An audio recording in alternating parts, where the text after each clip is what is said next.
ہر چیز میں آپ کی خدائی ہے، یا اللہ ہر چیز میں آپ موجود ہیں، یا اللہ اپنی معرفت نصیب فرما، اپنا تعلق نصیب فرما، اپنی ذات سے محبت نصیب فرما، یا اللہ اپنے قرآن و سنت جو آپ نے ہمیں نظام دیا ہے، یا اللہ یہ چھوٹی سی زندگی، چھوٹا سا امتحان ہے، یا اللہ کتنے ہی لوگ آئے اور چلے گئے، ہم نے بھی چلے جانا ہے، یا اللہ اپنے نظام سے محبت نصیب فرما، یا اللہ غیروں کے نظام سے نکلنے کی توفیق عطا فرما، یا اللہ جمہوریت جو کفری نظام ہے، انگریزوں کا نظام ہے، یا اللہ ہم اسی کے سائے میں پل رہے ہیں، اسی کے سائے میں جی رہے ہیں، یا اللہ اپنا نظام امارت اسلامیہ، خلافت راشدہ، قرآن و سنت کا نظام نصیب فرما، یا اللہ پاکستان سمیت پوری دنیا میں یا اللہ قرآن و سنت کی بہاریں نصیب فرما، قرآن و سنت کو بطور آئین، بطور دستور، بطور ضابطۂ حیات ہمارے مقدر فرما، یا اللہ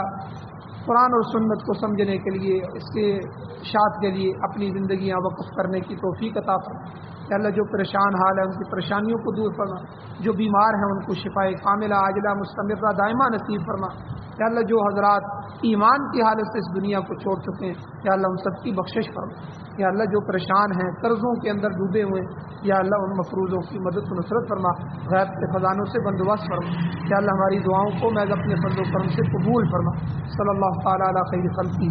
محمد وآلہ وصحبہ اجمعین برحمتک یا